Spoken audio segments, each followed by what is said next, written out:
ওম শান্তি। আজকের অব্যক্ত মুরলীর সার, विघ्न विनाशक बनकर अंगद समान माया पर विजय प्राप्त करो। বিঘ্ন বিনাশক হয়ে অঙ্গদ সমান মায়ার উপরে বিজয় প্রাপ্ত করতে বলেছেন বাবা। শুনে নেই মুরলিটা ডিটেলসে। विघ्न विनाशक, विश्वपालक और माया पर विजय प्राप्त कराकर अंगद, उमंग और उल्लास को बढ़ाने वाले शिव बाबा बोले, क्या सभी उन्नति की ओर बढ़ते जा रहे हो? चढ़ती कला की निशानी क्या है? क्या वो जानते हो? सदा लगन में मगन और विघ्न विनाशक, यह दोनों निशानियाँ क्या अनुभव में आ रही है? তো বাবা বলছেন যে আমরা জ্ঞান মার্গে সদা এগিয়ে চলছি, তো সদা বাবার লগনে মগন বিঘ্ন বিনাশক স্থিতি আমরা অনুভব করছি জ্ঞান মার্গে। বাবা প্রশ্ন করছেন বাচ্চাদেরকে, या विघ्न को देख विघ्न विनाशक बनने के बजाय विघ्न को देख अपनी स्टेज से नीचे तो नहीं आ जाते हो? তো বিঘ্ন বিনাশক হয়ে এগিয়ে চলছো নাকি বিঘ্নকে দেখে নিজের স্থিতিকে নিচে নামিয়ে নিচ্ছ? क्या अनेक प्रकार के आए हुए तूफान आपके बुद्धि में तूफान तो पैदा नहीं करते? তো বুদ্ধিতে সংকল্প বিকল্পের তুফান এসে তোমার স্থিতিকে বিগড়ে দেয় না তো? বাবা বাচ্চাদের বলছেন, जैसे कोई के द्वारा तोहफा मिलता है तो बुद्धि में हलचल नहीं होती बल्कि उल्लास होता है, इसी प्रकार आए हुए तूफान उल्लास बढ़ाते हैं या हलचल बढ़ाते हैं। তো বাবা বলছেন যেমন যদি কেউ আমাদেরকে উপহার দেয়, তোহফা দেয়, তাহলে আমাদের মনে হলচল হয় না, আমাদের মনে খুশি হয়, উমঙ্গ উৎসাহ বেড়ে যায়, উল্লাস বাড়ে, মন খুশি হয়ে যায়। তো তেমনি বাবা বলছেন তুফান আসলে তুফান মনে করে হলচল না হয়ে সেটাকে তোহফা মনে করো, তাহলে হলচল হবে না। अगर तूफान को तूफान समझा तो हलचल होगी। যদি জীবনে আসা পরিস্থিতিকে তুফানকে আমরা তুফান মনে করি, তো তাহলে আমাদের স্থিতি ফ্ল্যাকচুয়েট হবে, হলচল হবে, দুশ্চিন্তা হবে আমাদের। কিন্তু সেই তুফানকে যদি আমরা তোহফা হিসেবে দেখি, তো তাহলে মনের মধ্যে উল্লাস, উমঙ্গ উৎসাহ হিম্মত আসবে। तोहफा समझा या अनुभव किया तो उससे उल्लास और हिम्मत अधिक बढ़ेगी। यह है चढ़ती कला की निशानी। তো আমরা যে জ্ঞান মার্গে এগিয়ে চলছি, তো এটার নিশানি হলো এরকম স্থিতি আমাদের হবে যে বিঘ্ন আসলে আমরা ঘাবড়াবো না, কিন্তু অঙ্গদের মতো মজবুত হয়ে সেই তুফানকে তোহফা মনে করে, তোহফা অনুভব করে আমরা উমঙ্গ উৎসাহে থাকব। এটা হলো আমাদের প্রগ্রেসের নিশানি। আমরা যে জ্ঞান মার্গে এগিয়ে যাচ্ছি এটার প্রমাণ হলো तूफाने स्थिर থাকা। घबराने के बजाय गहराई में जाकर अनुभव के नए नए रत्न इन परीक्षाओं के सागर से प्राप्त करेंगे। तो क्या ऐसे अनुभव करते हो? यह क्या हो रहा है, क्या हो रहा है और ऐसे कैसे चलेगा? ये जो संकल्प चलते हैं इसको हलचल कहा जाता है। তো হালচল কোনটাকে বলা হবে, কোন স্থিতিটা হালচল? যে স্থিতিতে আমাদের মনের মধ্যে কোনো পরিস্থিতিকে দেখে হাজারো বিচার চলতে শুরু করে, যে কেন হলো, কি হচ্ছে, এগুলো কতদিন চলবে, এই ধরনের ব্যর্থ সংকল্প বিকল্প যখন মনের মধ্যে চলে, তখন এই অবস্থাকে বাবা বলছে हलचल। हलचल के अंदर रत्न समाये हुए हैं। কিন্তু এই হলচলকে যদি আমরা কাটিয়ে উঠতে পারি আর স্থির থাকি এবং গভীরে চলে যাই, তাহলে ওখানেই তফা লুকানো আছে, তাই না? যেমন সমুদ্রের উপরিভাগে সবসময় ঢেউ থাকে, স্রোত থাকে, কিন্তু ভেতরে স্থির, ভেতরে অনেক কিছু রত্ন থাকে। তো সেরকমই বাবা বলছেন পরিস্থিতি ওপরে তুফানের আকারে আসে, ওপরে তুফান মনে হয়, কিন্তু তার অন্তরেই আমাদের জন্য তফা লুকিয়ে আছে। বাবা বলছেন ऊपर ऊपर से अर्थात बाह्य मुखता की दृष्टि और बुद्धि द्वारा देखने से हलचल दिखाई देगी। যদি আমরা উপরে উপরে একটা বাহ্য মুখতার দৃষ্টি নিয়ে দেখি, আমরা যদি অল্প বুদ্ধির আধারে দেখি কোনো পরিস্থিতিকে, তো তাহলে আমাদের খুব হালচল মনে হবে, विकराल अनुभव হবে সেই परिस्थिति लेकिन उसी आई हुई बातों को अंतर्मुखी दृष्टि और बुद्धि से देखने से अनेक प्रकार के ज्ञान रत्न या पॉइंट्स प्राप्त होंगे। কিন্তু সেই আশা পরিস্থিতিকেই যদি আমরা খুব স্থির বুদ্ধি হয়ে বাবার ওপর নিশ্চয়ই রেখে তফা হিসেবে দেখতে শুরু করি, তাহলে কিন্তু সেই পরিস্থিতির মধ্যেই কল্যাণকারী সাইডটা আমাদের নজরে আসতে শুরু করবে। আমরা সেই তফার মধ্যে যে তুফানের মধ্যে যে তফা বাবা পাঠিয়েছিল না, তো সেটা আমরা আইডেন্টিফাই করতে পারবো, আমরা খুঁজে নিয়ে খুশিতে থাকতে পারবো। अगर कोई भी बात को देखते या सुनते हुए आश्चर्य अनुभव होता है तो यह भी फाइनल स्टेज नहीं। কোনো ঘটনাকে, কোনো দৃশ্যকে, কোনো ব্যাপারকে দেখে শুনে যদি আমাদের আশ্চর্য লাগে, তো এটাও কিন্তু ফাইনাল স্টেজ নয়। এরকম স্টেজটাও কিন্তু হালচালের স্টেজ। আশ্চর্য হওয়ার কিছু নেই, নাথিং নিউ। বাবা তো সব বলে দিয়েছেন না যে কি হবে, কি হচ্ছে আমাদের পাস্ট কি ছিল, প্রেজেন্ট কি, ফিউচার কি, আমরা যেহেতু সবই জানি, তো আশ্চর্য যদি কেউ হয় তাহলে বাবা বলছেন এটা फाइनल स्टेज नॉय। ऐसा तो नहीं होना चाहिए, अच्छा जो हुआ वो होना ही चाहिए। अगर ऐसा संकल्प ड्रामा के होने पर भी उत्पन्न होता है तो इसको भी अंश मात्र की हलचल का रूप कहेंगे।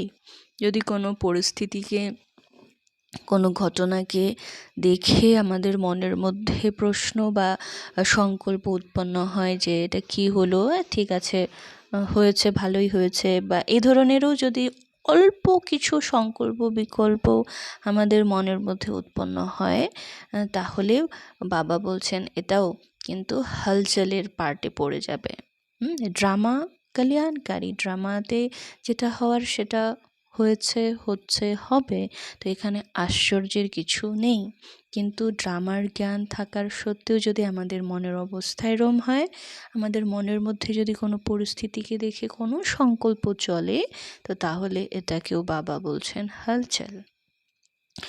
जब अब तक यह क्या क्यों का क्वेश्चन का अर्थ है हलचल। তো পুরুষার্থের মার্গে এখনও পর্যন্ত যদি আমাদের মনের মধ্যে প্রশ্ন থাকে কোনো কিছুকে নিয়ে, আশ্চর্যের ফিলিংস থাকে, তাহলে এটাও হালচাল। विघ्न आना आवश्यक है और जितना विघ्न आना आवश्यक है, अगर उतना यह बुद्धि में रहेगा तो उतना ही ऐसा महारथी हर्षित रहेगा। তো বিঘ্ন আসা এটা তো প্রয়োজন, কারণ বিঘ্ন না আসলে আমরা মজবুত হব কি করে। তো ড্রামাতে বিঘ্ন আসা আমাদের মেন্টাল হেলথকে শক্তিশালী করার জন্য খুবই প্রয়োজন।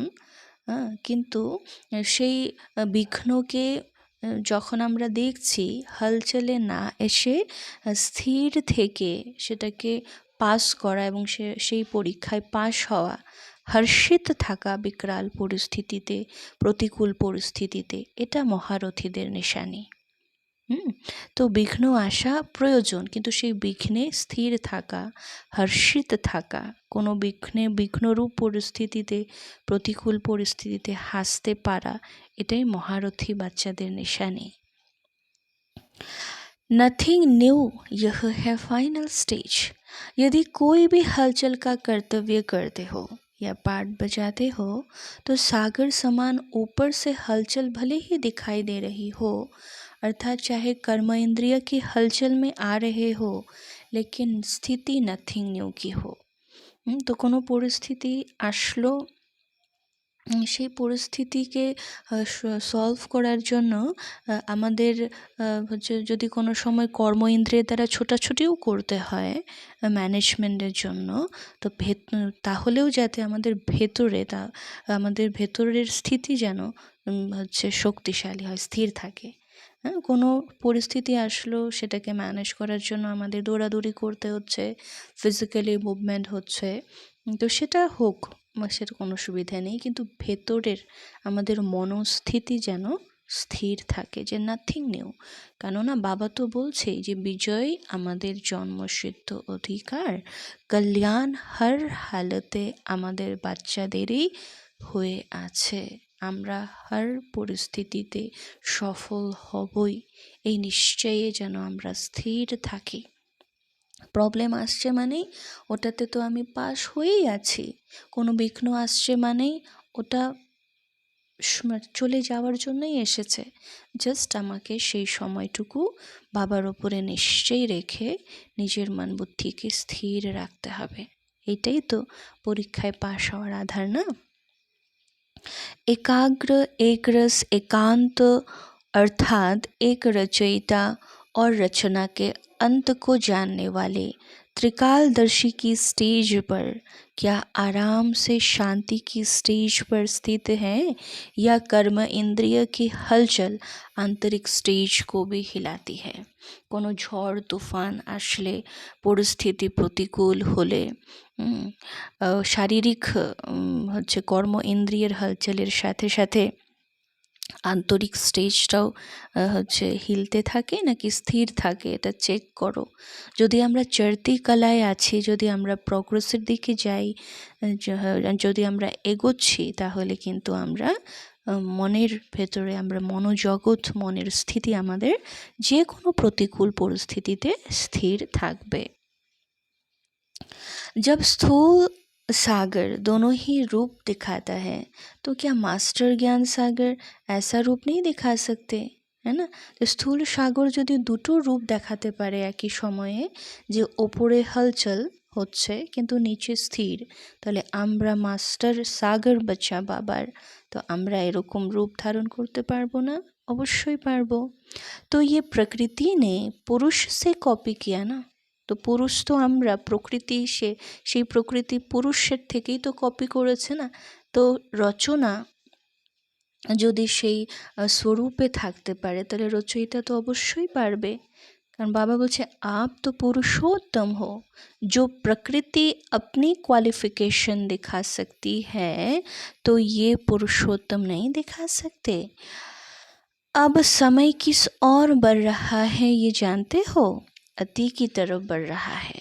বাবা বলছেন এখন সময় অতির দিকে বেড়ে চলছে, হ্যাঁ, অতি তীব্র গতিতে, অতিমাত্রায় সময় কিন্তু এগিয়ে চলছে, অন্তিমের দিকে এগিয়ে চলছে। सभी तरफ अति दिखाई पड़ रही है, जो চারদিকে আমরা অতিরই তো সিমটম দেখতে পাচ্ছি না। अंत की निशानी अति है, অন্তিম সময়ের নিশানি হলো অতি, সব কিছু অতিতে পৌঁছে যাবে। এখন আমরা পাপাচার দুরাচার দেখি না, আমরা কি দেখি? অতি পাপাচার, অতি দুরাচার, ভ্রষ্টাচার দেখি না, অতিমাত্রায় দেখছি। তো এটাই অন্তিম সময়ের সিমটম, লক্ষণ। तो जैसे प्रकृति समाप्ति की तरफ अति में जा रही है, वैसे ही संपन्न बनने वाली आत्माओं के सामने अब परीक्षाएं या विघ्न भी अति के रूप में आएंगे। তো প্রকৃতি যেমন সমাপ্তির দিকে এগিয়ে চলছে, তো যারা সম্পন্ন হবে সেরকম পরীক্ষার্থী, পুরুষার্থী বাচ্চাদের সামনেও কিন্তু পরিস্থিতি অতিমাত্রায় আসবে এখন।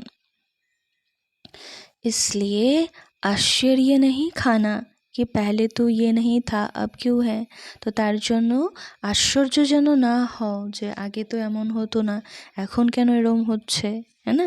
ये आश्चर्य भी नहीं, আশ্চর্য হওয়া যাবে না, কারণ বাবা বলেই দিয়েছে যে এখন অতিমাত্রায় সব কিছু আসবে।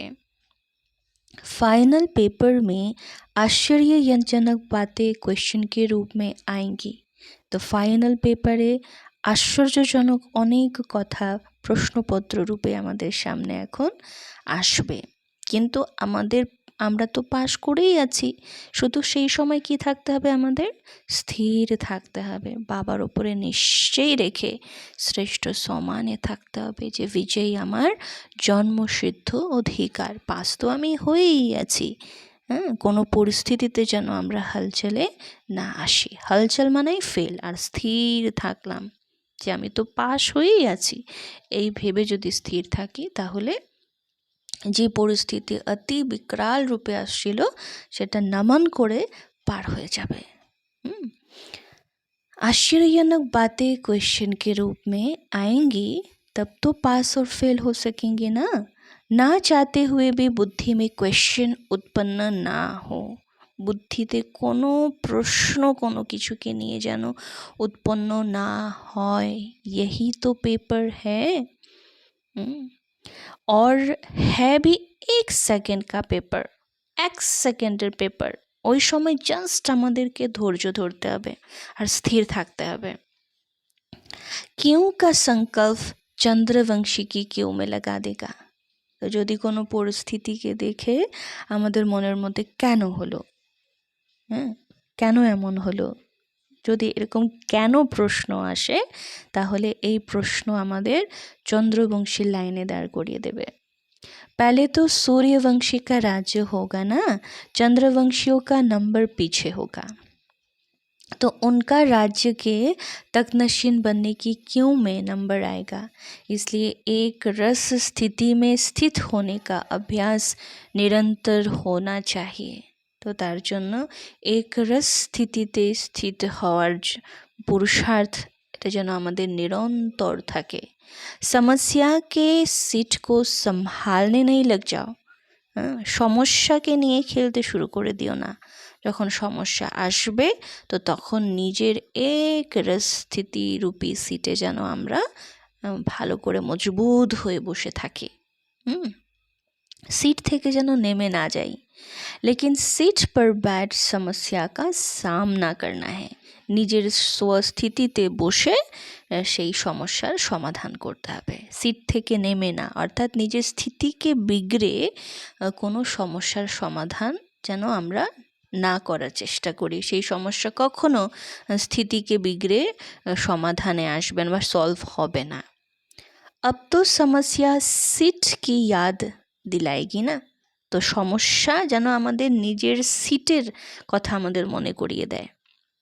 সমস্যা আসছে মানে কি, সমস্যা আসছে মানে নিজের স্থিতিকে আমাদের মজবুত করতে হবে আরও।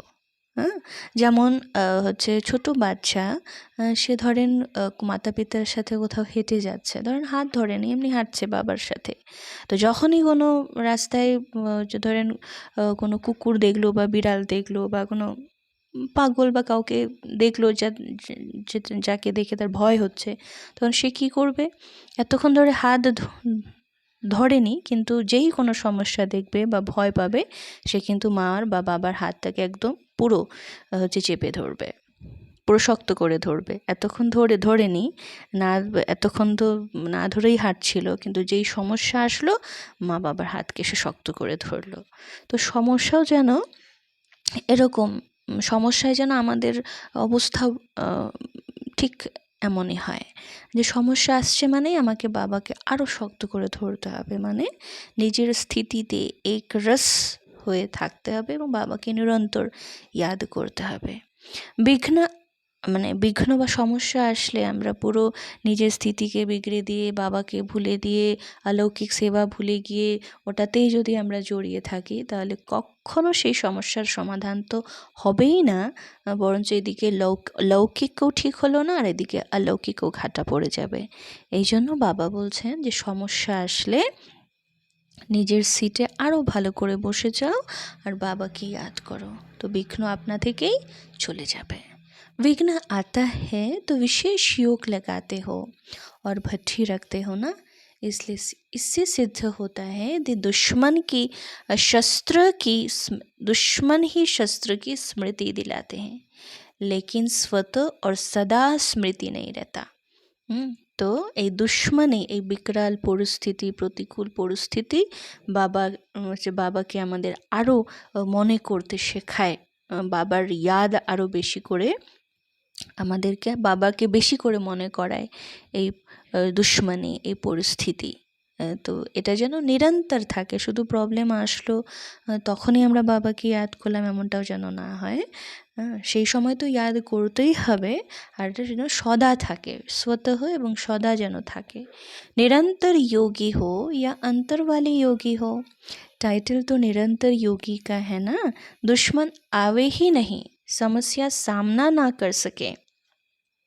যদি আমরা নিরন্তর বাবাকে ইয়াদ করি তাহলে সমস্যা আমাদের কাছে এসে আমাদের ভয় খাওয়াতেই পারবে না, আমাদের ভয় দেখাতে পারবে না। এই যে আমরা ভয় পেয়ে যাই কারণ আমরা স্থিতির দিক থেকে দুর্বল থাকি না। তো যদি আমরা বাবাকে সবসময় শক্ত করে ধরে রাখি, বাবাকে ইয়াদ করি সব সময়, তাহলে এই প্রবলেমের সাথে আমাদের লড়তেই হবে না, ওরা আসবে নিজে থেকেই চলে যাবে। सूली से कांटा बनना यह भी फाइनल स्टेज नहीं। सूली से कांटा बने और कांटे को फिर योग अग्नि से दूर से ही भस्म कर दे। कांटा लगे फिर निकालो, ये फाइनल स्टेज नहीं। তো ঠিক আছে, বেশি মাত্রায় আমাদের মনের ওপরে এই সমস্যাগুলো প্রভাব ফেলতে পারে না, কিন্তু অল্প মাত্রাতেও কেন প্রভাব ফেলবে? অল্প আমরা কেন এই সমস্যায় ভয়ভীত হব, বা কেন আমাদের মনের মধ্যে অল্প এই সংকল্প চলবে, বা অল্প এই যে প্রভাবিত হওয়া, বা আমাদের স্থিতি অল্প হলেও বিগড়ে যায়, যে এটাও বাবা চাইছেন না। বাবা বলছেন এটাও ফাইনাল স্টেজ না। অল্প প্রভাবিত হলাম, আবার যোগ করে নিজেকে ঠিক করলাম। তো এরকম করার থেকে তো প্রবলেম প্রুফ হয়ে যাওয়া, মানে ওটা ঢুকবেই না আমার ভেতরে, ওরা আসবে নিজে থেকে চলে যাবে, আর আমি ভেতরে একদম শান্ত স্থির। कांटे को अपनी संपूर्ण स्टेज से समाप्त कर देना यही फाइनल स्टेज है। ऐसा लक्ष्य रखते हुए अपनी स्टेज को आगे चढ़ती कला की तरफ बढ़ाते चलो। बड़ी बात को छोटा अनुभव करना, ये स्टेज तक महारथी नंबर 1 यथाशक्ति पहुँचे हैं। अब पहुँचना वहाँ तक है जो कि अंश और वंश भी समाप्त हो যায়। হ্যাঁ, এতটুকু বাচ্চাদের মধ্যে, বাচ্চাদের অবস্থা আজ এই পুরুষার্থের এত দিনে এরকম অবস্থায় পৌঁছেছে যে বড় কথা এখন বড় মনে হয় না, ছোট মনে হয়। তো বাবা বলছেন ছোটও যেন মনে না হয়, কিছুই যেন মনে না হয়, এরকম স্থিতি বাবা এখন চাইছেন। সময় যে হারে যেভাবে অতিমাত্রায় অন্তিমের দিকে এগিয়ে চলছে, তো এই সময় অনুসারে আমাদের স্থিতি এমন হওয়া উচিত, কোনো বিঘ্নকে দেখে, কোনো প্রতিকূল অবস্থাতে আমাদের মন যেন একটুকু हलचले ना আসে। आप सभी हिम्मत, उल्लास और सर्व के सहयोगी सदा रहते हुए चल रहे हो ना। कलयुगी दुनिया को समाप्त करने के लिए या परिवर्तन करने के लिए, माया को विदाई देने के लिए संगठन अर्थात घेराव डाला हुआ है ना, मजबूत घेराव डाला हुआ है, या बीच बीच में कोई ढीले हो जाते हैं, अथवा थक तो नहीं जाते हो, चलते चलते रुक तो नहीं जाते हो ना आगे बढ़ना ना पीछे हटना, जैसे थे वैसे रहना, ये पाठ तो पक्का नहीं करते हो ना। समय धक्का लगाएगा तो चल पड़ेंगे, ऐसे सोच जहाँ है वहाँ तो रुके हुए नहीं हो। तो বাবা বলছেন সব সময় তোমরা এগিয়ে চলছো, তো কোনো জায়গায় থেমে তো যাওনি, সময় আসলে ঠিক দেখা যাবে এরকম ভেবে তোমরা দাঁড়িয়ে পড়োনি তো, সব সময় এগোচ্ছ তো। বাবা জিজ্ঞেস করছেন সবাই যেন আমরা চেক করে নিই যে আমরা পুরুষার্থের মার্গে কোথাও থেমে নেই তো, আমরা কি চলছি ঠিক মতো, আমরা কি প্রগ্রেসের দিকে যাচ্ছি, এটা যেন আমরা চেক করি এবং চেঞ্জ করে নিই। किसी के किसी प्रकार के सहारे का तो इंतज़ार करते हुए खड़े तो नहीं हो गए हो ना। तो ऐसे स्टेज वालों को क्या कहेंगे? क्या इसको ही तो अंगद की स्टेज नहीं समझते हो? এই যে থেমে যাওয়াটা, এটাকেই তো অঙ্গদের স্টেজ, অঙ্গদ সমান স্থির স্টেজ ভেবে নেই। তো এটা কিন্তু অঙ্গতের স্টেজ নয়। অঙ্গত মানা স্থিতিতে স্থির থেকে মজবুত হয়ে এগিয়ে চলা, কোনো জায়গায় দাঁড়িয়ে পড়া, পুরুষার্থের গতিকে একদম পুরো স্লো করে দিয়ে থামিয়ে দেওয়া, ঠিক আছে সময় আসলে ঠিক আবার চলবো, বা কোনো সাহারা কোনো সাধনের অপেক্ষায় নিজের পুরুষার্থকে থামিয়ে রাখুনি তো। বাবা বারবার এই কথাটা আমাদের মনে করাচ্ছেন, अगर ऐसे रुक गए तो फिर लास्ट वाले फास्ट चले जाएंगे। যদি কোথাও আমরা এইভাবে দাঁড়িয়ে থাকি তো তাহলে কি হবে, যেমন এই খরগোশ আর কচ্ছপের স্টোরি আমরা শুনেছি না ছোটোবেলায়, যে ওদের রেস হয়েছিল, তো খরগোশ তো খুব ফাস্ট হচ্ছে অনেকখানি রাস্তা পেরিয়ে ও ভাবলো যে কচ্ছপ তো খুব ধীরে ধীরে যায়, তো আমি হয় একটু রেস্ট করি। তো রেস্ট করতে করতে ও শুয়ে গেছে আর কচ্ছপ তখন ওকে পেরিয়ে রেস জিতে গেল। তো এরকম যদি আমরা কোথাও থেমে যায় তাহলে তো লাস্টওয়ালা ফার্স্টে চলে যাবে, হ্যাঁ না?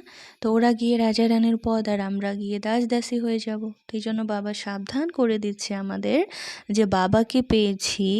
আজকেও হচ্ছে সকালবেলায় বাবা মুরলিতে বললেন না যে দাস দাসীর পদ পাওয়া কোনো পুরস্কার নয়। হ্যাঁ, এত বড় ইউনিভার্সিটিতে সুপ্রিম টিচারের কাছে পড়াশোনা করে যদি আমরা দাস দাসী হই তাহলে কী লাভ হলো? তো এটা বাবা বলছেন রাজা রানীর পদ পাওয়া এটা হচ্ছে সর্বোচ্চ পদ, এটা হচ্ছে পুরস্কার পাওয়া বাবার থেকে।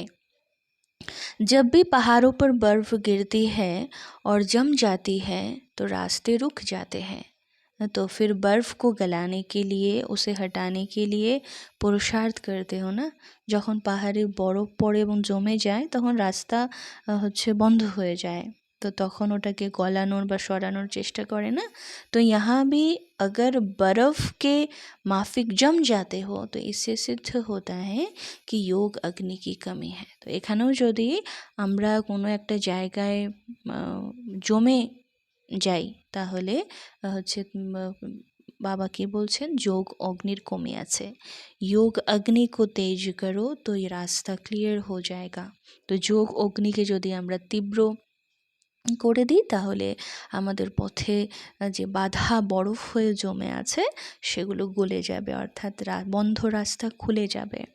अग्नि को तेज करो तो रास्ता क्लियर हो जाएगा। मिली हुई हिम्मत और उल्लास के पॉइंट्स बुद्धि में दौड़ाओ।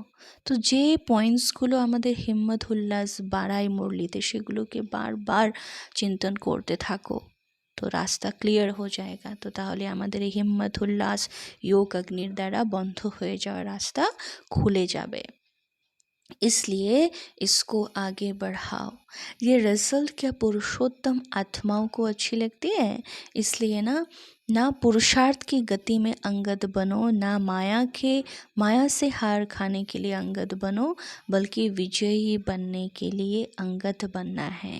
तो अंगद हवा अर्थात পুরুষার্থের গতিতে থেমে যাওয়া বা মায়ার সাথে হচ্ছে যুদ্ধে হচ্ছে থেমে যাওয়া নয়, কিন্তু বিজয়ী হওয়ার জন্য নিজের মনস্থিতিকে মজবুত এক রস নিরন্তর যোগীর এই অবস্থা, এটাকে অঙ্গদ সমান অবস্থা বলছেন বাবা। আর এক রস অঙ্গদ সমান মজবুত মনস্থিতির দ্বারাই আমরা বিজয়কে প্রাপ্ত করব।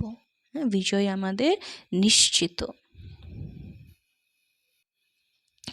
तो उच्च अच्छा उच्चते उच्च बाप द्वारा पालना लेने वाले विश्व की पालना करने वाले विष्णुकुल की श्रेष्ठ आत्माएं परिवर्तन को प्रकृति को परिवर्तन करने वाली पुरुषोत्तम आत्माएं, विश्व के आगे साक्षात मूर्त प्रसिद्ध होने वाली आत्माएं और योगी तो आत्माओं के प्रति बाप दादा का याद प्यार और गुड मॉर्निंग। अच्छा, शुक्रिया बाबा, शुक्रिया।